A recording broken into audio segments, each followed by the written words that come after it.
É convosco.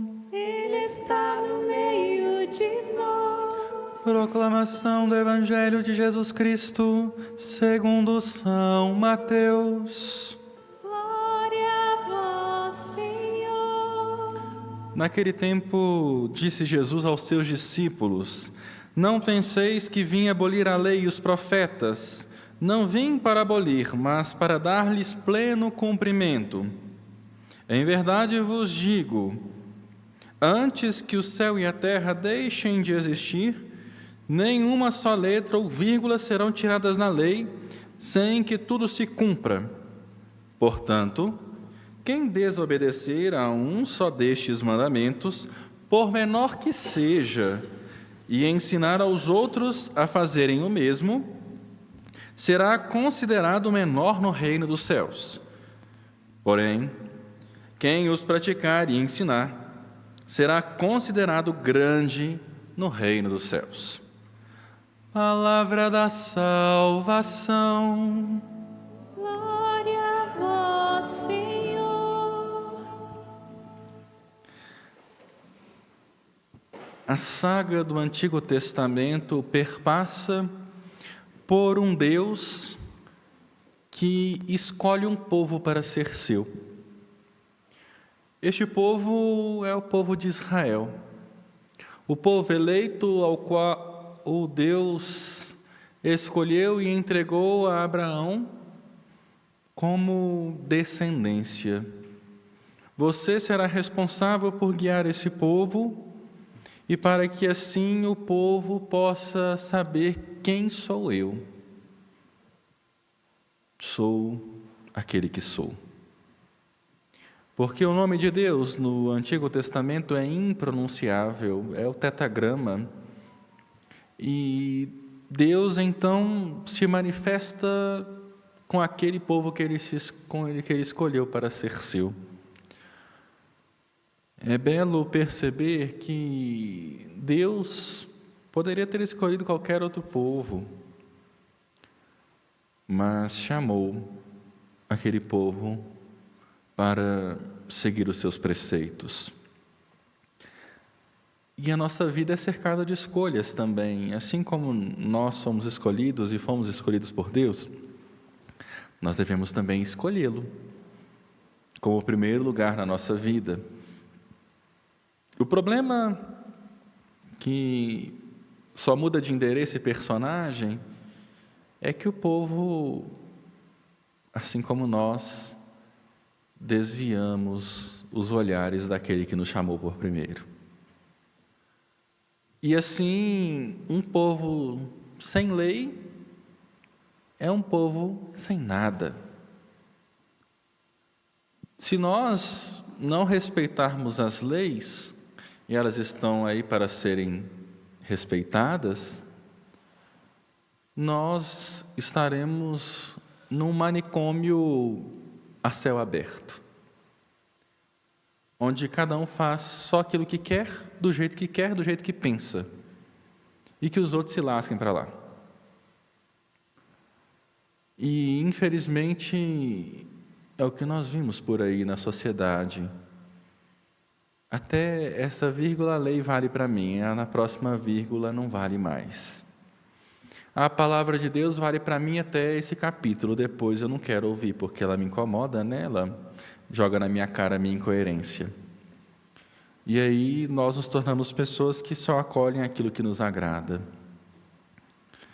Deus nos entregou as leis através de Moisés para que o povo tivesse um norte, porque quem não tem meta vaga. Quem não tem meta fica à deriva. Se você não sabe onde você quer chegar, você não tem por onde andar. Fica igual louco solto na rua. E assim, a palavra dentro deste livro do Deuteronômio, a segunda lei, a continuidade, a explicação da lei, traz uma referência muito interessante para nós, porque é dito assim: esta lei está sendo entregue a vós para que vivais, para que tenha vida. Logo, aquele que não vive a lei do Senhor, morre. E é interessante porque a igreja, em sua sabedoria, nos coloca os 10 mandamentos como pecados mortais, que matam a alma e condenam a alma para o inferno. Quem obedece à lei tem vida, vida plena e vida eterna junto dele. Aquele que não cumpre a lei tem a morte eterna, distante de Deus. Logo, as leis foram feitas para serem respeitadas, foram feitas para serem cumpridas, mas não cumprir simplesmente porque me disseram que eu tenho que ser assim. Mas a lei do Senhor Deus, ela é perfeita e é conforto para a nossa alma. Assim, aquele que cumpre a lei não deve se entristecer porque está em uma camisa de força, e a lei não foi feita para isso. Mas, como diz Paulo em Gálatas 5:1, foi para a liberdade que Cristo nos libertou. Logo, aquele que cumpre a lei não se torna escravo, mas se torna livre porque alcança a vida eterna. E assim, a palavra de Deus e a sua lei é entregue ao povo, para que ela seja guardada e posta em prática, diferentemente dos fariseus, que conheciam muito e faziam nada. E assim, se nós conhecemos a lei, sabemos os mandamentos e não os vivemos, somos pessoas dissimuladas e hipócritas e incoerentes. Porque a partir do momento que você sabe que você está transgredindo os ensinamentos de Deus, você toma consciência que você está se afastando dele.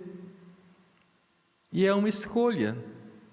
O Papa Bento XVI uma vez disse que ser cristão é uma escolha, é uma adesão a uma pessoa, e essa pessoa é o Cristo. Portanto, a partir do momento que eu sou batizado e que no sacramento da crisma eu confirmo a minha fé, eu digo, eu sou cristão, eu quero viver os ensinamentos de Cristo, eu quero viver a sua lei. Assim, por isso que a igreja hoje nos traz como salmo, o Salmo 147. E prestemos atenção naquilo que está no versículo 15 deste salmo. Ele envia suas ordens para a terra. A palavra dele corre veloz. A palavra do Senhor é enviada para o povo em forma de lei, para que o povo escolhido por ele possa viver os seus caminhos.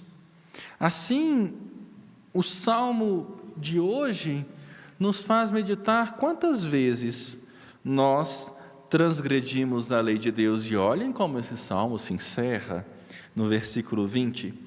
Nenhum povo recebeu tanto carinho, a nenhum povo ele revelou os seus preceitos. Então paremos também de dizer que o Deus do Antigo Testamento é um Deus mau, um Deus assassino, um Deus que castiga. Isso até nas nossas catequeses por aí nós ensinamos. Olha o que Deus fez com o povo. Ele ensinou a lei, Ele caminhou com o povo, Ele se manifestou. Deus é paciente, Ele é bondade, Ele é perdão, mas Deus é correto. E esse é o problema, a gente sempre quer mais, né? Vai puxando a corda, puxa a corda, né? Só tudo para mim. Olhemos para o que Deus fez com o povo. Não falemos que o Deus do Antigo Testamento é um Deus mau. Ele caminhou com o povo, Ele abriu o mar, Ele abriu o rio, Ele fez cair maná, Ele libertou o povo do Egito, Ele libertou o povo da Babilônia de novo. Olha que povo burro. Caiu na idolatria, foi aprisionado no Egito, foi aprisionado pelo povo, foi libertado, novamente caiu na idolatria e foi preso pelos sírios. Olha como que Deus age na vida do povo. Logo, o Antigo Testamento, ontem até partilhava com um amigo um pouco sobre isso. O Antigo Testamento nada mais é do que Deus se comunicando com o seu povo, o povo errando, Ele perdoando, errando e perdoando. Onde está então um Deus mau?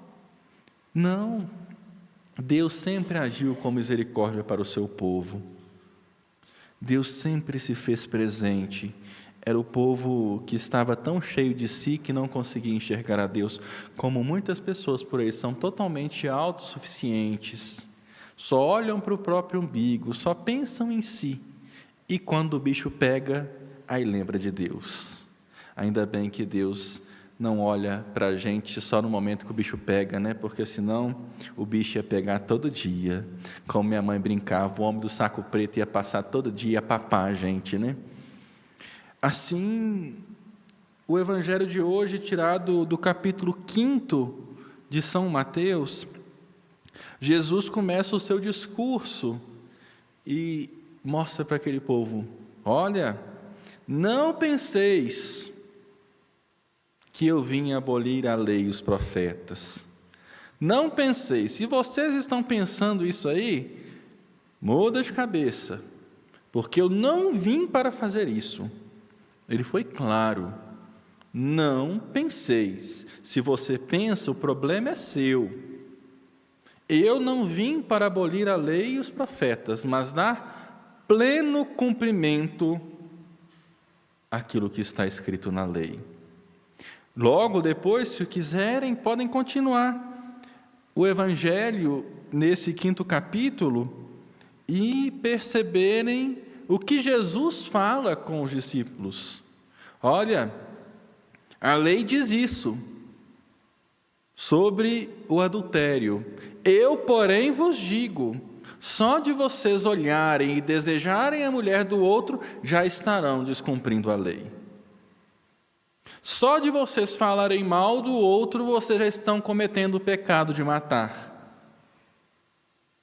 Logo, Jesus veio fazer um comentário da lei, explicar a lei e dar sentido a ela, porque a lei seca por si só ela não tem sentido, ela é simplesmente palavras para serem seguidas. Agora, a pergunta que nós devemos nos fazer é: por que eu cumpro a lei de Deus? Com qual finalidade? Eu cumpro porque o padre da minha paróquia fala que eu tenho que ser assim? Eu cumpro a lei de Deus porque eu tenho medo?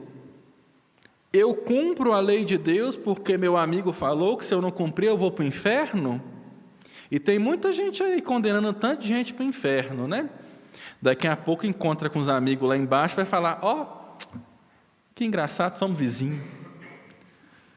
Né? E cuidado, porque muita gente pode ter nascido na igreja, batizado na igreja, feito a primeira Eucaristia, crismado, pode morrer e apertar o elevador para a garagem. Estar na igreja não quer dizer que você está salvo, mas a função da igreja é salvar a alma, as almas. Esta é a primeira função da igreja, a salvação das almas. Por isso que ela está no mundo, para que assim nós, através dos ensinamentos dela, embasados na fé do Cristo, nós possamos alcançar o céu. Jesus, então, neste Evangelho do capítulo 5 de Mateus, nos mostra que nenhuma vírgula será tirada da lei. É igual esses dias vi pessoas deturpando a palavra de Deus e adaptando ela ao seu bel prazer. Bíblia para isso, Bíblia para aquilo, Bíblia não sei o quê. O grego, o hebraico e o aramaico, pelo que eu sei, foi escrito para um povo. É a forma de se escrever aquilo que estava na língua das pessoas. Ou seja, se eu fico traduzindo a Sagrada Escritura e transformando ritos para agradar determinados públicos, eu estou deturpando aquilo que Deus ensinou. Obviamente, a tradução é uma traição, Porque se nós ficarmos tentando buscar adjetivos, sinônimos, nós acabamos perdendo a fidelidade àquilo que a palavra de Deus busca. E é por isso que muita gente estava metendo a ripa na terceira tradução do missal, e a terceira tradução do missal, é aquele livro vermelho que está sobre o altar, ela buscou ser mais fiel àquilo que estava no original, para deixar de trair e melhorar aquilo que estava já apresentado. Obviamente, os critérios que são utilizados, e aí nós temos algumas traduções da Sagrada Escritura, não vou falar porque não sou patrocinado por nenhuma, mas para que aquele texto que está sendo rezado no mundo, no Brasil inteiro, possa também comunicar aquilo que está na fé do povo.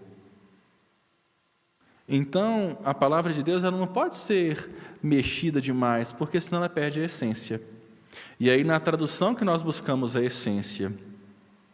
E assim, Jesus diz, olha, nenhuma vírgula vai ser tirada, porque ela está apresentada. Os mandamentos vão ser mandamentos até quando não existir mais mundo. E aí nos é chamada a atenção, para perguntarmos a nós mesmos se estamos sendo fiéis àquilo que foi proposto. Porque olha o que é apresentado neste Evangelho no versículo 19. Portanto, quem desobedecer um só destes mandamentos, por menor que seja, e ensinar os outros a fazerem o mesmo, se tornará o menor no reino dos céus. Porque tem muita gente que não quer ir para o buraco sozinho, tem que levar meia dúzia junto. Então, se você vive o seu caminho de incoerência, se você quer viver a sua vida errada, não faça lavagem cerebral nas pessoas para que elas vão para o buraco e para o inferno junto com você. Vá sozinho.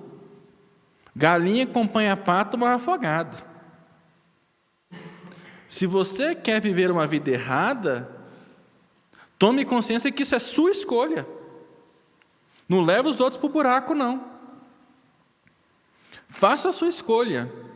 E se nós somos chamados a sermos testemunho de Cristo, pergunte a si mesmo, qual o testemunho que eu estou dando?